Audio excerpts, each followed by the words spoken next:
Tá indo, tá entrando. Estamos entrando ao vivo, mas esperar uns minutinhos aí.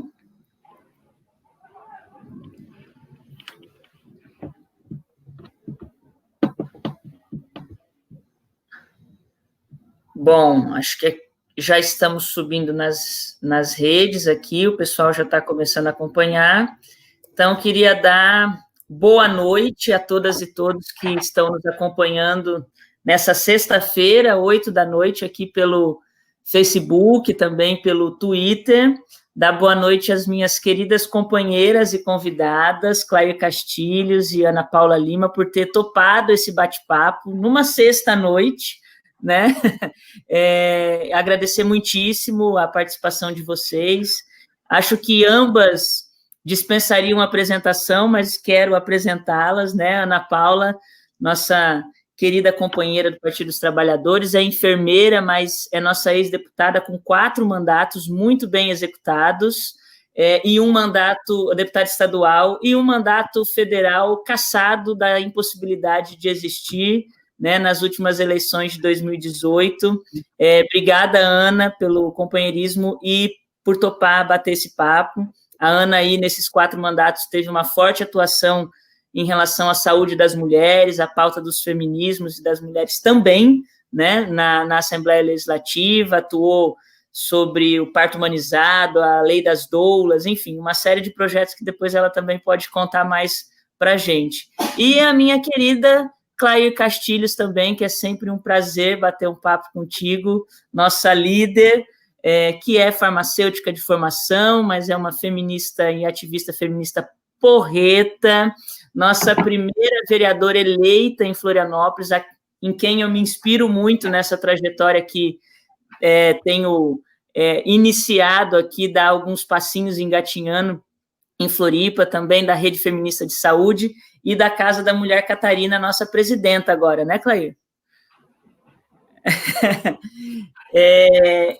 A ideia é que a gente possa bater um papo aqui de um tema que não é, assim, dos melhores nesse momento, né, que é a violência que assola as nossas vidas enquanto mulheres e também a retirada dos direitos reprodutivos das mulheres, principalmente nesse momento de pandemia. A gente está aí chegando hoje a mais de 1 milhão de infectados, né, por Covid no Brasil, quase 50 mil mortes e um mês sem ministro da Saúde, né? No Estado, a gente tem visto o afrouxamento do isolamento social cada dia mais frequente, não só pelo Estado, mas pelos municípios também. Aqui na Grande Florianópolis, os prefeitos liberando a volta de ônibus, possivelmente as aulas aí sendo liberadas a partir de agosto. E para iniciar, antes da gente entrar no tema direto, eu queria saber como é que vocês estão, como é que está esse momento para vocês e como é que vocês estão lidando e como que vocês estão enxergando essa conjuntura.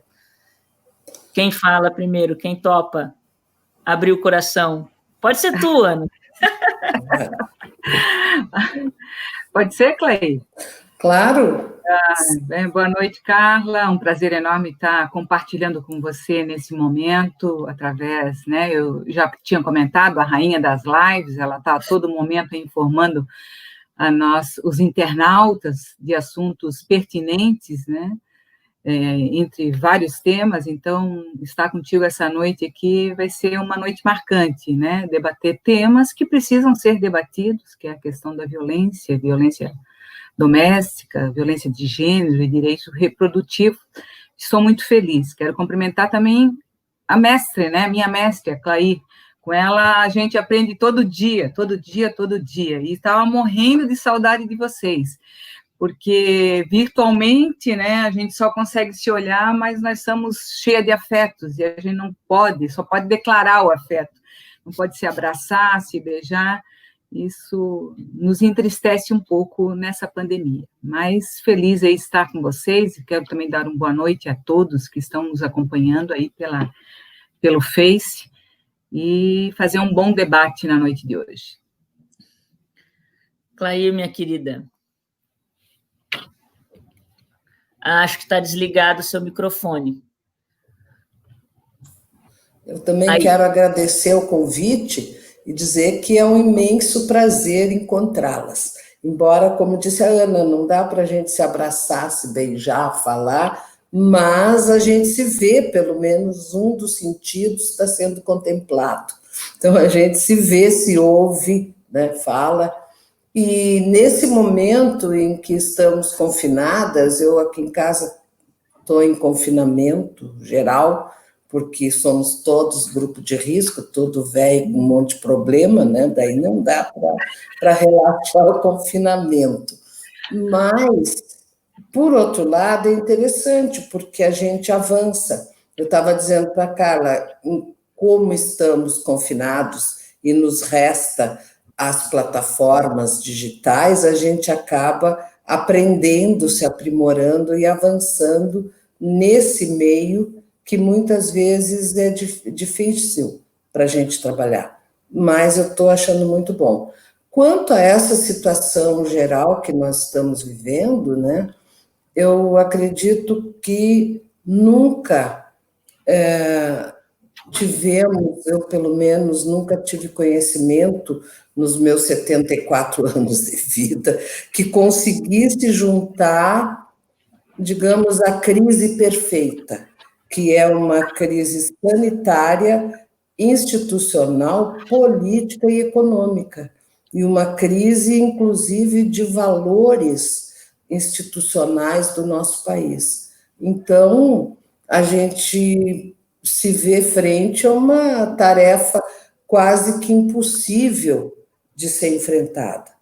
Mas a gente que já passou pela ditadura de 64 e já passou por um monte de outras coisas, acho que ainda temos fôlego para encarar isso que está aí. Bom, enquanto a violência de gênero nem se fala, porque num momento desses, em que todos esses valores estão, esses preconceitos também estão exacerbados, junto com o clima de ódio, de fúria, de falta de argumentos são trocados por palavrões, né, e coisas assim, eu acho que a violência de gênero, então, fica absolutamente exacerbada de uma forma tal que é difícil encarar. Mas estamos aí. Nós três, pelo menos, está garantida a luta. Tem um bocado que vem com a gente também. E mais um monte daí que a gente conhece, que está junto. Sim, tem uma galera já mandando um abraço e boa noite aqui, até de Porto Alegre, nos assistindo. E Clair e Ana, assim, a gente sabe, e principalmente a Clair, que falou aí com 74 anos de idade e já passou aí tem muita... 74. Vou fazer 75 em outubro. Espero que já não tenha pandemia para ir fazer festa. Vamos comemorar. Vamos comemorar.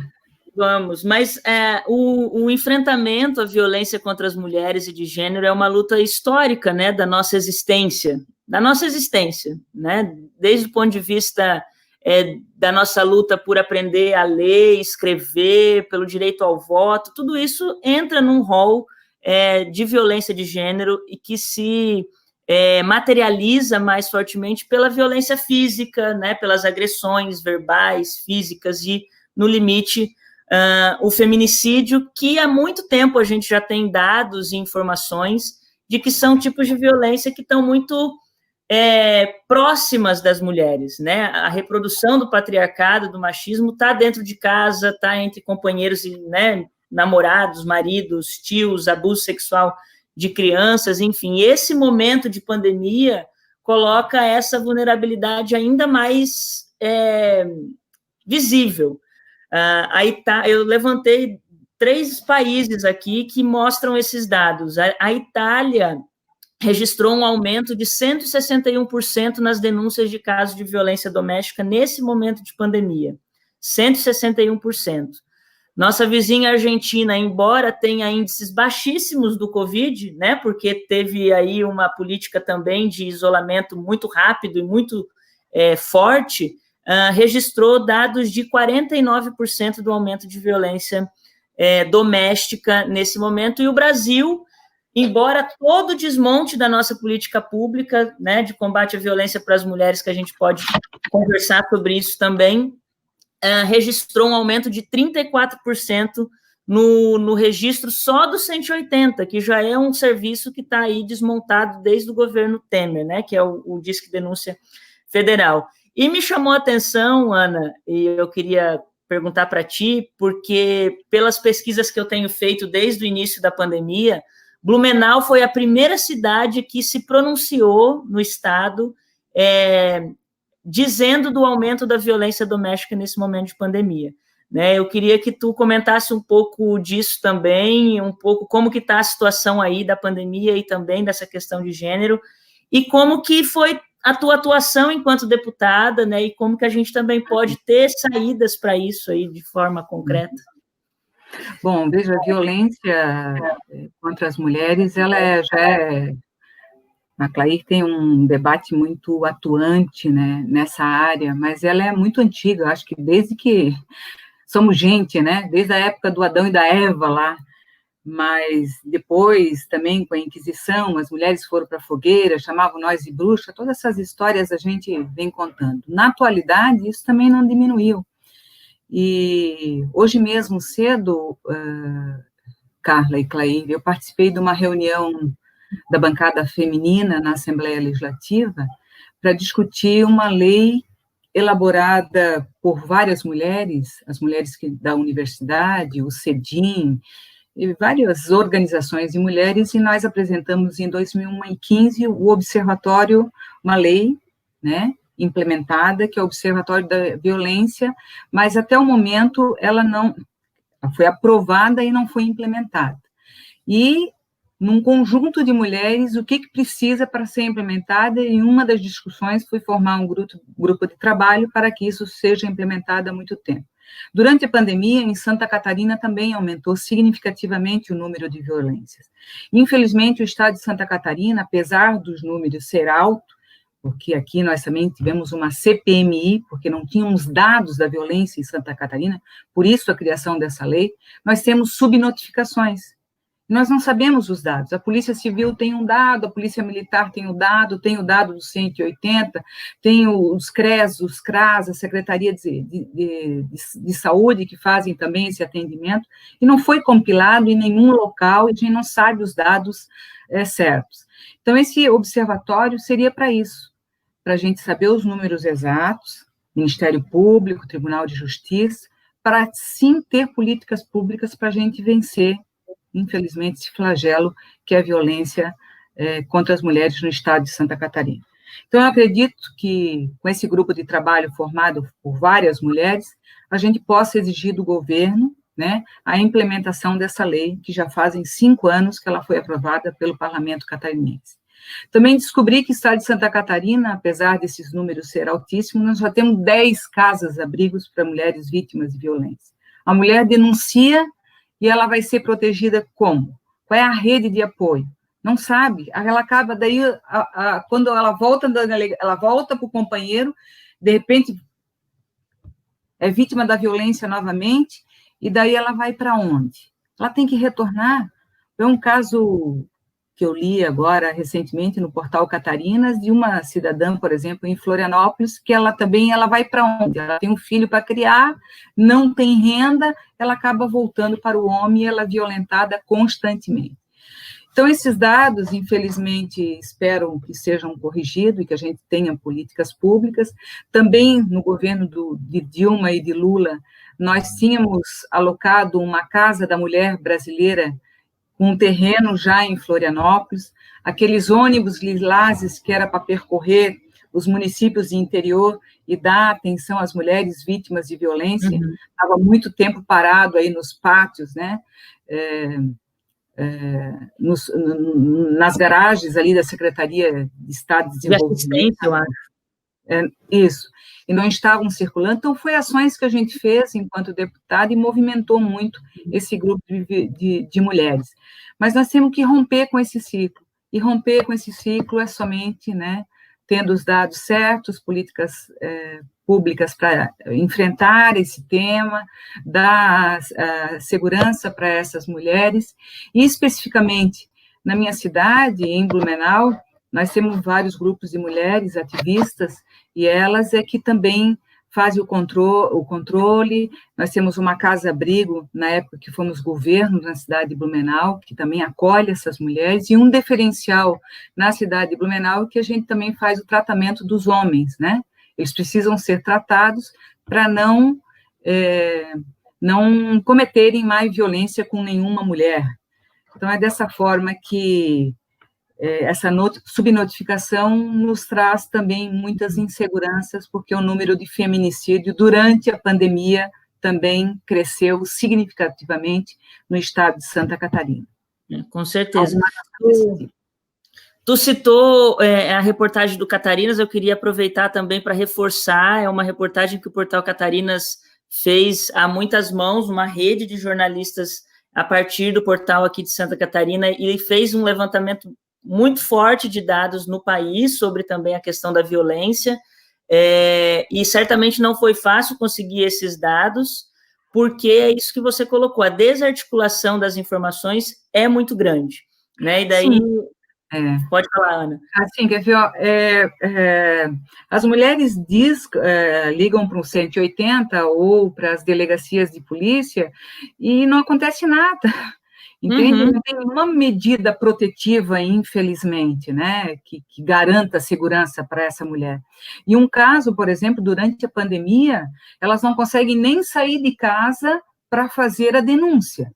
Teve um caso, por exemplo, em Chapecó, que a mulher escreveu numa toalha com um batom SOS, porque ela está encarcerada, o companheiro dela tirou o celular, ela não tinha contato com ninguém, e ela jogou uma toalha da janela pedindo socorro. Alguém encontrou a toalha e a polícia acabou indo no apartamento dessa moça, porque ela certamente seria uma vítima, né, do feminicídio aí, e essas as razões, né, porque as mulheres estão lutando tanto para acabar com esse ciclo, que é antiguíssimo, infelizmente. Isso foi bem no início da pandemia, né, Ana? Eu lembro dessa notícia, que é lamentável.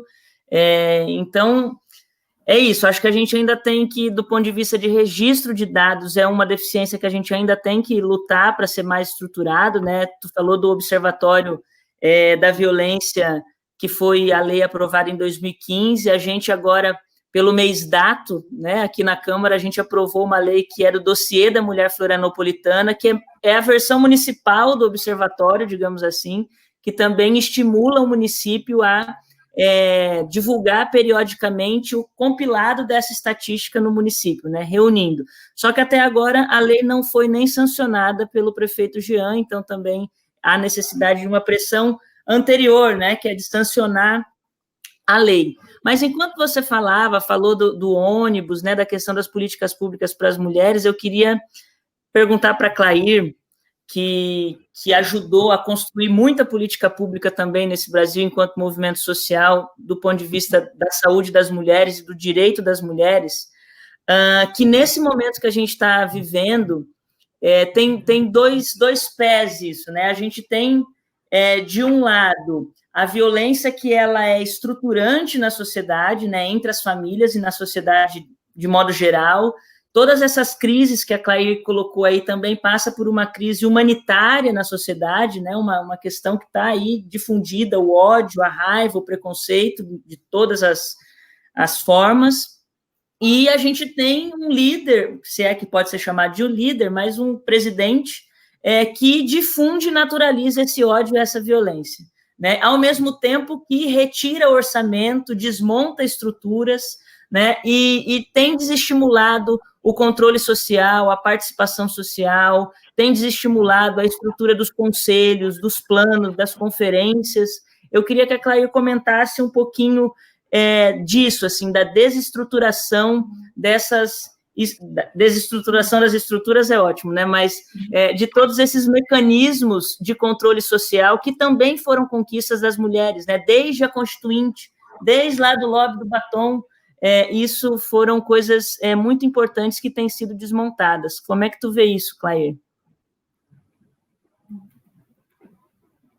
Está desligado de novo. Aí, Isso, né? Aliás, a gente vem trabalhando esses conceitos, eu acho que desde 1975, quando... Só um minutinho que está dando sinal aqui do meu celular. Bom, a gente tem visto essas questões, na verdade, assumiram fóruns internacionais a partir de 75, quando a ONU fez o Ano Internacional da Mulher e o início da década da mulher. E, na verdade, a gente aqui no Brasil está passando por uma intensificação, eu acho até está ficando cada vez mais agudo e enlouquecido esse sentimento patriarcal de domínio das mulheres. E isso passa principalmente pelo domínio do corpo, por isso a violência, a desestruturação das casas-abrigo, do sistema de saúde, né?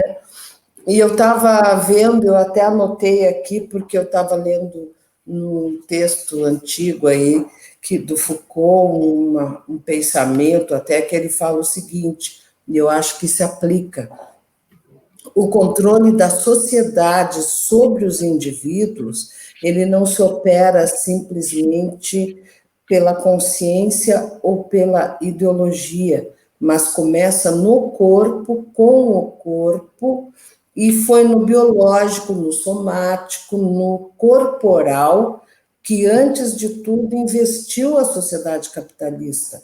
O corpo, na verdade, é uma realidade biopolítica. Então, a partir daí, essas criaturas, eu acho que não sabem disso, nunca teorizaram sobre coisa nenhuma, mas eles têm esse patriarcado, esse racismo, essa homofobia que é estrutural, que é uma espécie de senso comum entre esses grupos, que fazem com que eles pensem e façam todas essas barbaridades que a gente está comentando. Porque, na verdade, o que acontece? Esse pensamento patriarcal, ele se alimenta dos preconceitos, ele se realiza na opressão cultural, e ele se concretiza no silêncio e na submissão das mulheres, então, na dominação desses corpos todos.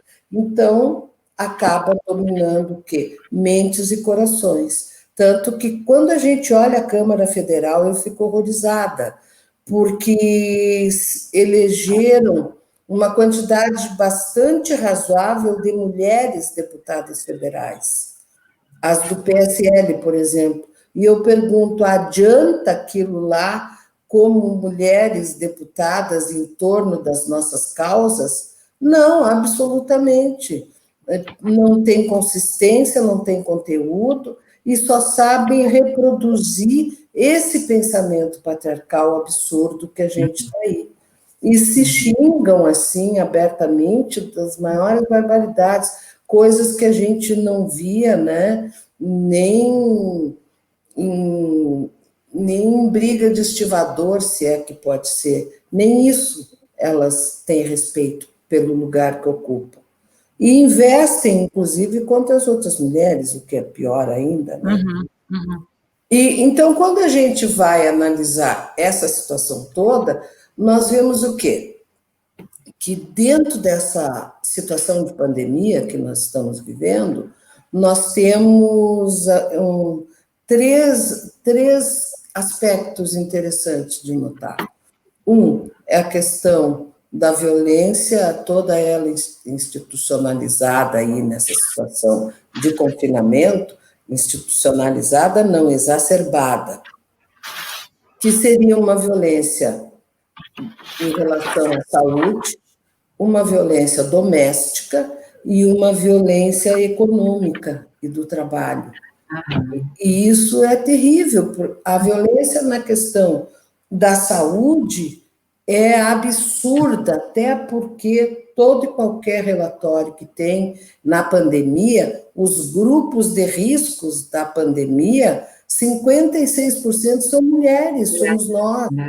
Então, isso aí faz com que a gente já seja o grupo de risco. E, por outro lado, nós é que estamos na linha de frente dos cuidados. Se nós formos ver, entre os trabalhadores e trabalhadoras da saúde que morreram por conta do trabalho no Covid-19, 30% no mundo são enfermeiras no Brasil.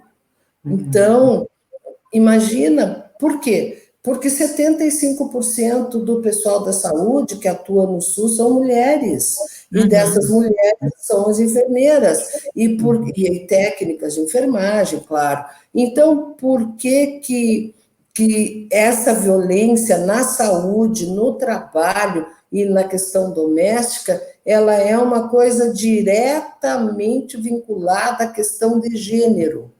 Porque nós somos 75% também das usuárias do SUS, porque nós, além de sermos as principais usuárias devido ao pré-natal, parto e puerpério e internações hospitalares, nós é que levamos as crianças no posto de saúde, nós é que cuidamos dos idosos, nós é que somos as doulas, nós é que cuidamos, enfim, de todas essas pessoas que necessitam desse tipo de atendimento.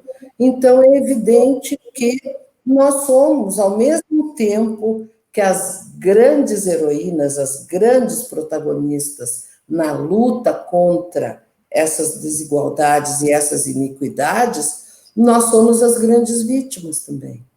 Então, é importante a gente refletir sobre isso quando nós quisermos implementar políticas que comecem a superar essas iniquidades, essas desigualdades. Eu fico impressionada, porque quando essas criaturas aí ficam falando, morreu 80 mil, 10 mil, 1 milhão, não sei o quê, e só falam em números, agora parece que a Globo começou a mostrar pessoas com depoimentos. Então, a Cecília Minaio, que é uma grande estudiosa aí no campo da saúde, é socióloga, o que ela diz, e que eu acho que a gente tem que se ligar quando for trabalhar nesse sentido, é que a doença, a saúde e a morte, elas não se reduzem só a uma evidência orgânica, natural, objetiva, mas elas estão intimamente relacionadas com as características de cada sociedade. Então, se a nossa sociedade é patriarcal, desigual, necrófila, machista, homofóbica, tudo isso que a gente sabe, xenófoba, misógina, enfim, a doença racista, né? A doença na nossa sociedade, ela passa a ser uma realidade construída. Ela não é puramente biológica. E o doente, ou a doente, no caso, ela não é um número, ela é uma personagem social que tem que ser identificada. E a partir dessas questões é que a gente tem que partir para organizar os preâmbulos e as premissas de uma política pública. Senão, fica, mais uma vez, planos e trabalhos em torno de estatísticas. Sim. São importantes para o planejamento, mas não é só isso, porque nós não tratamos com números, nós tratamos com personagens sociais.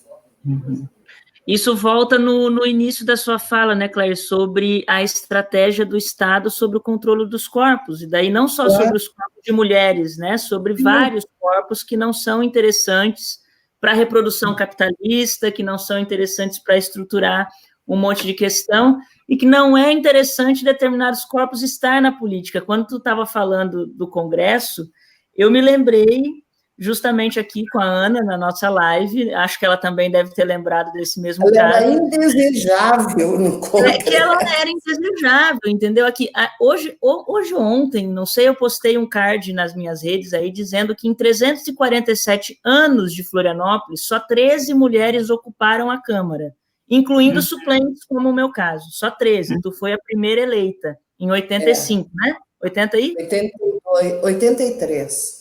Não, me elegi em 72, assumi em 83. Foi a primeira eleita efetiva, que antes teve uma suplente, que foi a professora Olga Brasil. Isso. Mas ela não se elegeu como titular, né? Exato. Então, suplente. 83 só. Vamos pensar, 83 a gente dá um passo atrás, são 40 e alguns anos atrás, né? É Sim, isso? Quando eu me elegi, eu dizia 256 anos de história do município, nunca teve uma mulher vereadora. E quando a gente tem uma deputada, mesmo agora, nos anos 2000 e para laus, né, vem os caras e dizem, não discuto contigo, chame o seu marido. Esse pensamento patriarcal está enraizado no espaço do poder, né? E aí é muito difícil a gente mudar, de fato, a lógica da construção dessas políticas sem que nos ouçam, né, Ana? É que eles não gostam que a gente permaneça nesses espaços de discussão e de poder, né? É lamentável isso aí. E a Clair também falou algo que ela vê esse Congresso Nacional, que vê essas mulheres, né, que continuam reproduzindo, né, essas violências contra elas mesmas, contra as mulheres, elas não se perceberam ainda que são vítimas.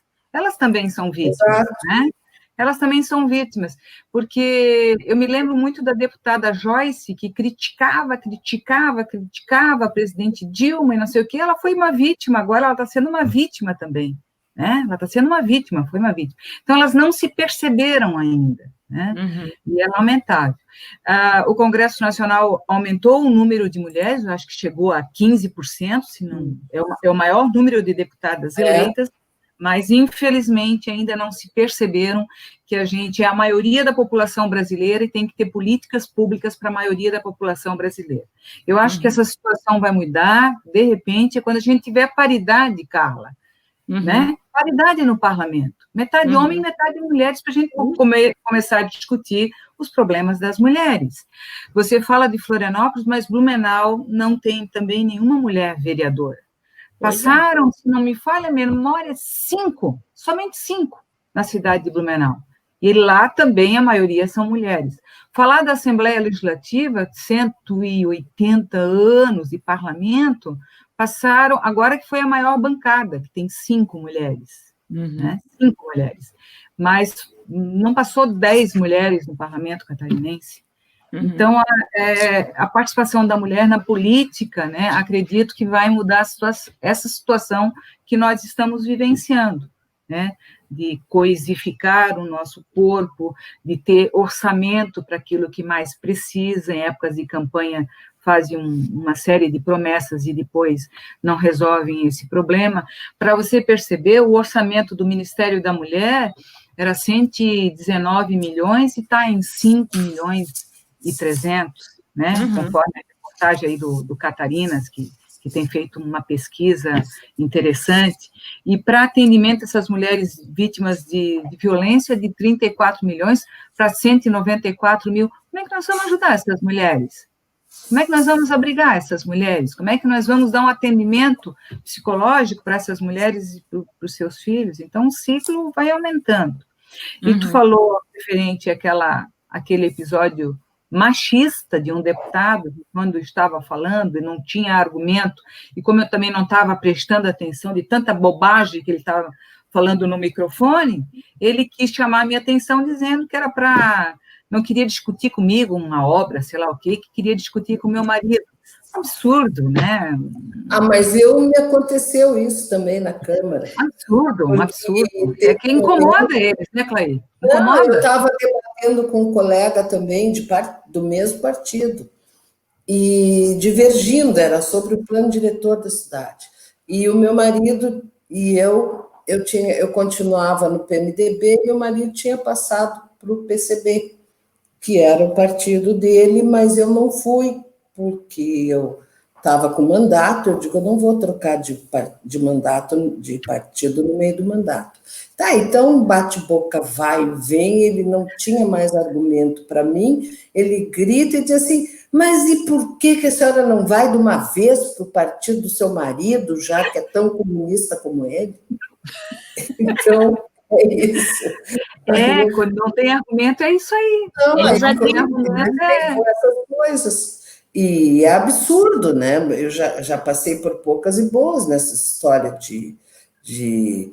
a ponto de eles acharem que eu teria que, eu sempre conto, porque eu acho bárbaro, numa festa de Natal, na Câmara, e eu era a única mulher, e tinha que fazer as listas de amigo secreto para a festa de Natal. Então, tinha a lista das mulheres dos vereadores e dos vereadores. Aí foi um impasse gerado, porque eles não sabiam se o Alcides ia para a lista das mulheres de vereadores, ou se, ele sendo homem, ele ia para os vereadores e eu para as mulheres de vereadores. Que bizarro. Uns absurdos, assim, por Não, exemplo. Aí, aliás, quem resolveu o problema foi ele. Ele disse, não, eu vou para a lista das mulheres de vereadora, eu não sou vereador. Aí depois ele até estava brincando, foi até bem melhor, os presentes eram ótimos. Outro absurdo, por exemplo, é o prefeito, né, o governador, o presidente, né, a primeira dama, né, que absurdo, isso é ridículo, né? Quando a mulher se elege, então vai ser o primeiro damo, eles não se consideram. Eu acho que essas coisas a gente tem que abolir, entende? Abolir desse... Exatamente. Até porque no meu caso eu bagunço a cabeça deles, né? Não, e a gente... Até porque no meu caso eu bagunço a cabeça deles. Não, é horrível entrar num espaço desses, porque é a própria imagem da transgressão, de tudo que eles acreditam, em que tentam dominar toda a vida. Eu não sei. Com a gente, hipocrisia, né? Vamos falar a verdade, mas hipocrisia, né? Total, imagina. E são, além do mais, a pobre da Joyce ainda sofreu a gordofobia para cima dela. O Eduardo Bolsonaro chamou-a de Peppa Pig. Mas ela também usou para cima dele aquela coisa machista horrorosa que chamou o Eduardo Bananinha, do pinto pequeno. É inacreditável isso na Câmara Federal, num debate no plenário da Câmara. Nesse espaço aí, a população assistindo a isso tudo, né? Fica desacreditado algo tão importante que é a política, né? Que é para resolver o problema das pessoas, né?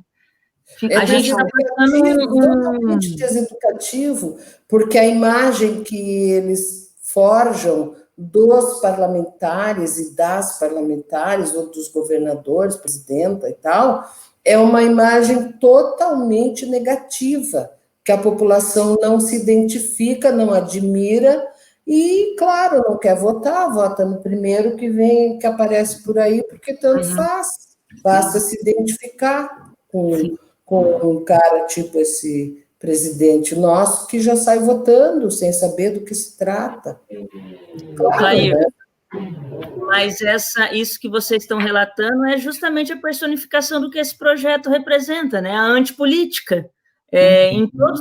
Nos espaços do parlamento, como esses casos da Joyce, que vocês estão citando, que a gente citou aqui, e tem tido vários casos aqui na Assembleia, nessa legislatura, segue, né? Muitos casos como esse, com representantes desse projeto de governo, mas a própria estruturação do governo Bolsonaro é antipolítica, né? Você coloca no Ministério de Defesa das Mulheres alguém que não defende as mulheres. Coloca numa pasta de combate ao racismo alguém que não reconhece o racismo no Brasil. Você coloca na cultura alguém que destrói a cultura. Então, é um projeto constante, não só das retiradas de direitos, como também de destruir todas aquelas conquistas que a gente teve. Eu quero só fazer uma pausa e dizer que tem muitos ois, muitos boa noites, muito amo vocês, Clair, amo você, Ana Paula, aqui nos comentários que depois vocês acompanhem, mas eu quero mandar um beijo muito forte para uma companheira histórica e de luta também, um exemplo para nós que está aqui nos assistindo, que é a companheira Raquel Ghisoni, que está aqui legal. mandando um abraço para nós três. Um beijo, Raquel, é um prazer enorme ter a senhora aqui e te ter como exemplo também, assim como a Clair, para a construção da nossa história na esquerda brasileira. E daí, para encaminhar para o final, pegando esse gancho da antipolítica e da destruição, né, dos direitos e de tudo aquilo que a gente lutou para conquistar, a gente teve essa semana a revogação da portaria lá, né, sobre as cotas no Brasil, né, nas pós-graduações, mas a semana passada, especificamente sobre o que tem a ver o nosso tema, o Ministério da Saúde extinguiu a área técnica de saúde para a mulher, que era uma conquista histórica também do movimento de mulheres desde os anos 40 no Brasil, que depois entrou na Constituinte, né, se consolidou como uma área importante, e uma das poucas áreas que ainda a gente podia discutir o direito da autonomia dos nossos corpos em relação a decidir pelo aborto legal ou não, né? Isso foi extinguido. Eu costumo dizer que, na verdade, essa pauta do aborto e dos corpos, dos nossos corpos, tem sido muito fortemente colocado no debate político-eleitoral desde o segundo turno de 2010, ainda da primeira eleição da presidenta Dilma, foi a pauta daquele ano em relação ao José Serra, quando resgataram lá um possível aborto da mulher dele, enfim. E a gente foi pautada, a esquerda foi pautada sobre isso, né? Exemplo de como que esse controle dos corpos que a Clair coloca é uma estratégia de Estado, né? E retirar essa área técnica é um exemplo, mais um exemplo sobre isso. Tem também alguns dados recentes que mostram que na pandemia, até mesmo os hospitais que são autorizados a fazer o aborto legal estão se negando a atender as mulheres que recorrem buscando esse tipo de serviço. E o HU, inclusive, é um dos que tem registros de ter se negado nesse momento, que é um hospital credenciado para o aborto legal. Então, eu queria que vocês também comentassem isso. Eu vi que a Rede Feminista lançou uma nota, né, Clair, que tu faz parte. A Ana também tem aí todo um debate sobre o parto humanizado, sobre doula, sobre os direitos reprodutivos aqui no Estado. Então, eu queria que vocês comentassem. Primeiro a Clair sobre a questão do Ministério e a Ana também fazendo um gancho aí para nos levar ao final desse bate-papo. Dá uma ligadinha aí, Clair.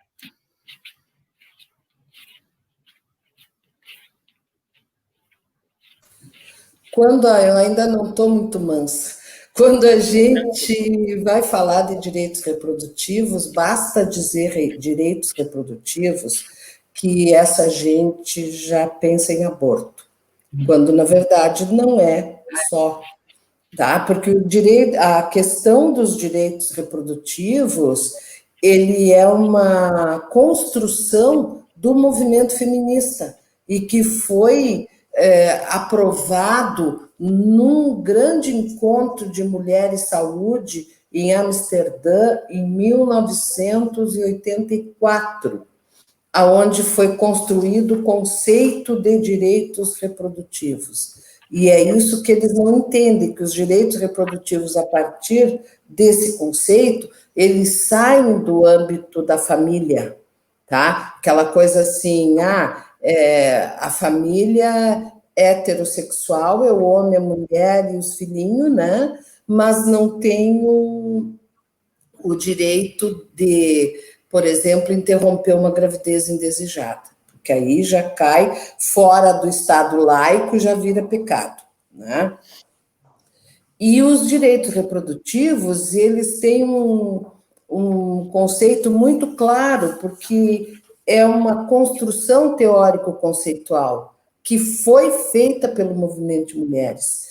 E é muito legal, porque ele tira a questão da reprodução e da questão materno-infantil, que era até então materno-infantil, não era de direito nenhum, e isso foi alterado em 1983 no Ministério da Saúde, quando as feministas entraram na área técnica naquela época e formularam o PAISME, que era um programa Programa de Assistência Integral à Saúde da Mulher. Em 2003, com o Lula, esse programa passou a ser uma política e ampliou enormemente, mas eles nunca aceitaram, tá? Por quê? Porque o conceito de direitos reprodutivos, ele avança muito além, inclusive, do chamado planejamento familiar, que eles gostam muito de usar, porque aí a família hétero, né,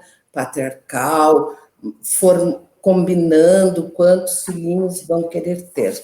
E, na verdade, ele avança para o campo de direitos humanos, amplia, tanto que hoje se fala em planejamento reprodutivo, porque daí tu encara todas as formas de famílias que podem ser constituídas ao longo da convivência humana e dos sentimentos. Então, esse conceito ele vai envolver o quê? A contracepção, envolve esterilização, fertilização in vitro, aborto, concepção e assistência à saúde. E quando tu fala em assistência à saúde num conceito desses, tu avança para a necessidade de quê? De ter serviços de saúde disponíveis. E serviços dentro de uma política pública voltada para a saúde da mulher. E aí é a causa, desde que entrou, eu acho, Temer, que eles vêm tentando desmontar a área técnica da saúde da mulher, que, na verdade, a área técnica da saúde da mulher, ela passou para as feministas, digamos, para assumir a área técnica, num grande enfrentamento, quando o ministro era o Adib Jatene ainda. Não era, eu acho que era o Adib, sim.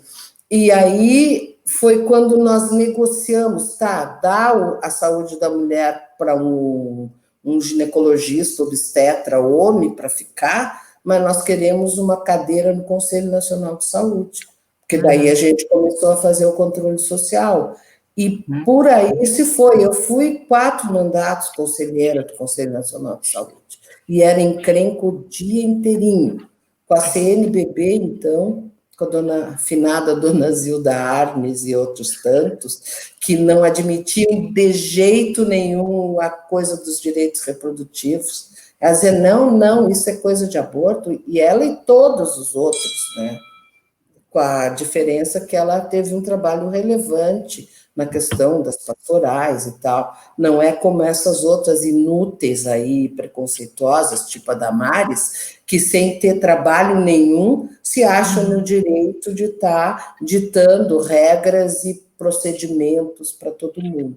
E agora, quando eles foram fazer uma norma técnica, que é uma coisa óbvia, era uma lei que uma norma que já existia, ela simplesmente foi um pouco atualizada, considerando a situação da pandemia, e falava, então, na prestação dos serviços de saúde da mulher pela rede pública, inclusive no aborto legal. Foi o que bastou para eles fecharem essa área técnica que tinha. Não fecharam na prática, mas, ou melhor, na legislação ou na lei, mas fecharam na prática, afastaram a equipe toda a equipe. Aliás, o Ministério da Saúde não existe mais, eles fecharam. Não tem nem ministro, né, Ana? Ministro. Tem um general que trabalhou, sei lá, em Rondônia, que foi chefe da intervenção no Rio de Janeiro, e virou ministro. É inacreditável. Então, é isso. Aí, esses conceitos e essa questão de termos políticas públicas voltadas para a mulher, porque tu não faz política pública também sem ter uma condição ideológica. Se tu não acredita naquilo que tu vai oferecer para a população, tu não vai fazer um serviço adequado, não é? E o povo que votou nessa gente que se flagre nisso. Não adianta querer reivindicar nessas situações isso aí. O que a gente tem que reivindicar é a derrubada deles, não é? eles aí dentro. E tu, Ana? Esse tema aí dá muito mais do que horas, principalmente discutindo com a Clair, né? Tema Nossa tão mestra. importante. Não, na verdade, eu sou uma gralha, desculpem. Não, é um tema, eu acho que a gente precisa publicitar isso, para as mulheres entenderem o que é isso. Eu trabalhei muito com parto, com a humanização do parto, né? Porque as mulheres são vítimas de violência obstétrica nesses hospitais, quando resolvem ganhar os filhos nos hospitais, e muito agora já estão ganhando em casa, o parto domiciliar, que eu também aprovo, né? Mas a questão dos direitos sexuais e reprodutivos, que a Clair domina muito, também é uma questão de direitos humanos, né, Clair? Já foi feito na conferência ali do Cairo. Então, mais uma vez, querem ser donos do nosso corpo, né? Eu vou falar num tema aqui que muitos vão achar que não deveria, mas eu sempre digo, né, que se o homem parisse, a lei do aborto já tinha sido aprovada, tá? Porque eles abortam todos os dias quando deixam as mulheres grávidas e não reconhecem os seus filhos. Eles abortam também, né?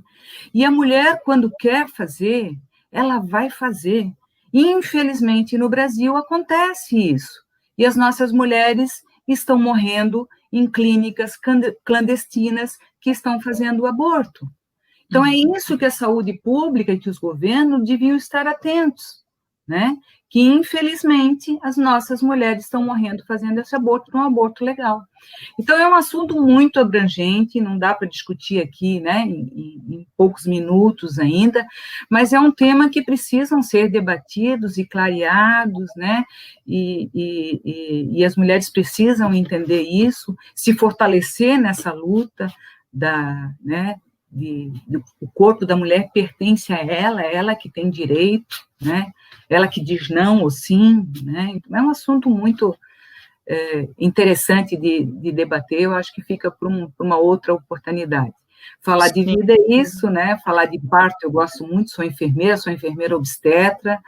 Na Assembleia Legislativa a gente fez algumas leis em parceria, quero aqui também enaltecer a presença da Ângela Albino, que discutiu muito esses temas. Ela saiu da Assembleia, mas a gente aprovou muitas legislações que ela deu início, né, que é das doulas, da violência obstétrica, mas a soma da aprovação dessas leis é um conjunto de mulheres que pensam, a gente só é o porta-voz das mulheres, né? Você, Carla, tem levado para a Câmara de Vereadores vários assuntos assim, você é porta-voz daquilo que a gente ouve da comunidade, principalmente das mulheres, que elas estão, infelizmente, subrepresentadas.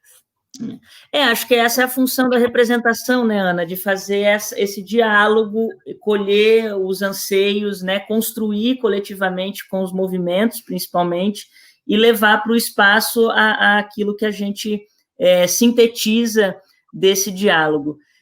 Tu falou da questão do aborto, mais especificamente, sobre o abortamento que mata muitas mulheres.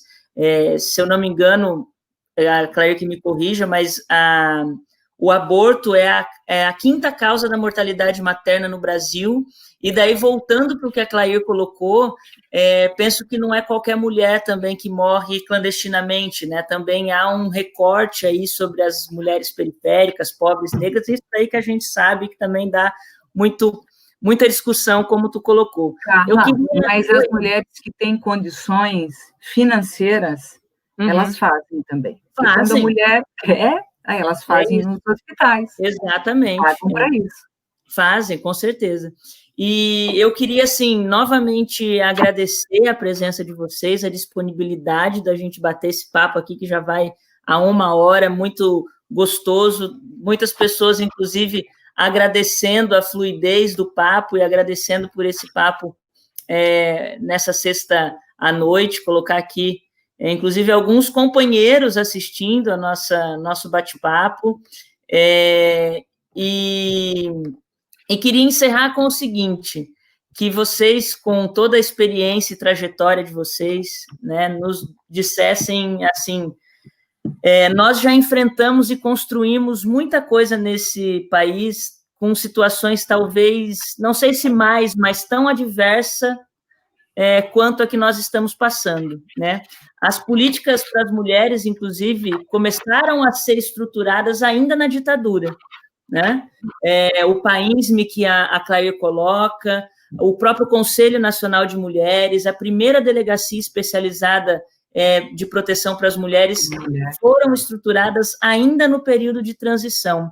E como que a gente pode se rearticular para sair desse momento que parece tão adverso, mas talvez a gente já tenha tido momentos piores, né? Como que a gente reconstrói tudo isso que o golpe contra a presidenta Dilma começou a destruir no país? Eu queria que vocês deixassem um pouco essa perspectiva para nós essa noite e, de novo, agradecer a disponibilidade de vocês.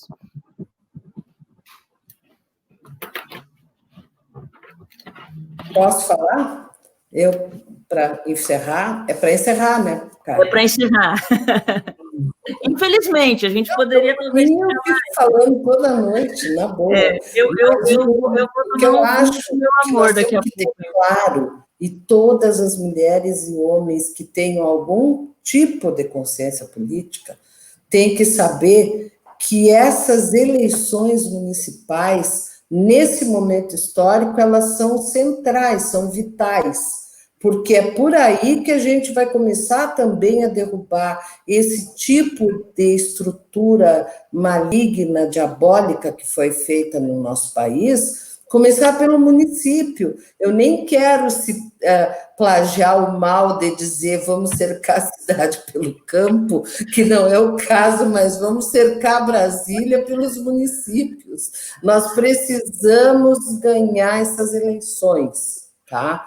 E se a gente chega na questão da morte materna, que era uma das coisas que a gente falava aqui de violência de gênero, na verdade, a gente vive numa coisa mistificada total, por exemplo, a gravidez e tal. Só que a gravidez, a morte materna, ela emociona, mas ela não mobiliza. O que mobiliza é o aborto, que é apenas uma das causas da morte materna, tá?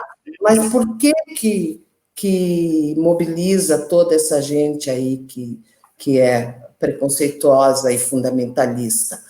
Porque ela explicita com todas as clareza a vivência da sexualidade das mulheres com liberdade, porque querem ou não querem conceber. Mas agora, nesse confinamento da pandemia, o que tem alguns dados da ONU Mulher diz que a cada 3 meses de confinamento corre o risco de termos 5 milhões de gravidezes indesejadas no mundo. Agora, imagine quanto isso vai ser de aborto inseguro, porque com o avanço do fundamentalismo não se tem o aborto legal, e se tem, não é oferecido adequadamente. Isso leva o quê? À morte das mulheres. E essa gente diz que são pela vida, né? São vida que eles são. Eles vivem nos matando de agrotóxico, vivem matando os jovens negros nas favelas, nas periferias, matando de doenças, de todas as doenças evitáveis, inclusive, né? Nos matam a consciência e o pensamento com essa infecção evangélica que tomou conta do país, sabe? E eles dizem que são pela vida, brincadeira, né? Então, eu acho que nós temos que debater isso e temos que ganhar a eleição municipal, nós temos que encher de vereadoras, encher de prefeitas, e mulheres com cabeça de mulher. Por favor, não me votem mulher com cabeça de homem reacionário, absurdo, como esses que tem por aí.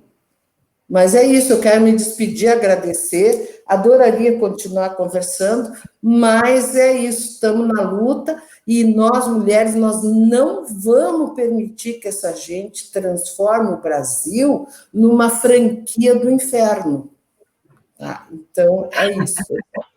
Muito obrigada e um abração para todas e todos. Obrigada, Clair, obrigada mesmo. E a gente pode marcar um segundo round aí, tá? Um papo de sexta, assim, uma coisa para continuar a conversa. Ana. Aqui eu estou sem tela, né? Então eu estou aqui, não sei se vocês estão me vendo, mas aqui apagou tudo. Estamos vendo, estamos. Então, eu agradecer a ficar conversando com a Clair, com a Carla aqui, a hora passou tão rápido, né, que a gente nem se percebeu. Mas, muito pelo que a Clair falou, da importância, se a gente quer mudar essa situação, só tem um jeito de mudar, é através da política, né? A hora que todo mundo gostar da política, da boa política, das transformações que a política faz, não da politicagem, que é isso que está acontecendo no nosso país. E assuntos como esse, sobre a questão da sexualidade, sobre a questão da violência da mulher, elas precisam ser debatidas publicamente, Carla, para viabilizar, né, para dar visibilidade a esse problema, a esses problemas que as mulheres têm enfrentado diariamente. Então, é um ano eleitoral, é um ano de mudanças, não um ano que falavam do novo. O novo que está aí no Brasil é coisa muito antiga e que não mudaram nada no Brasil. Esse ano é um ano de eleições municipais e nós precisamos, no parlamento ou nas direções da cidade, pessoas que façam a diferença para melhorar a vida de todas as pessoas. Eu quero agradecer muito a Clair, a Carla, a todos os internautas que nos acompanharam essa noite, e que a gente possa fazer debates como esse, que são construtivos e que precisam ser elucidados, porque a população precisa debater publicamente isso que tem afligido a milhares e milhões de mulheres no nosso país. Muito obrigado e um abraço virtual.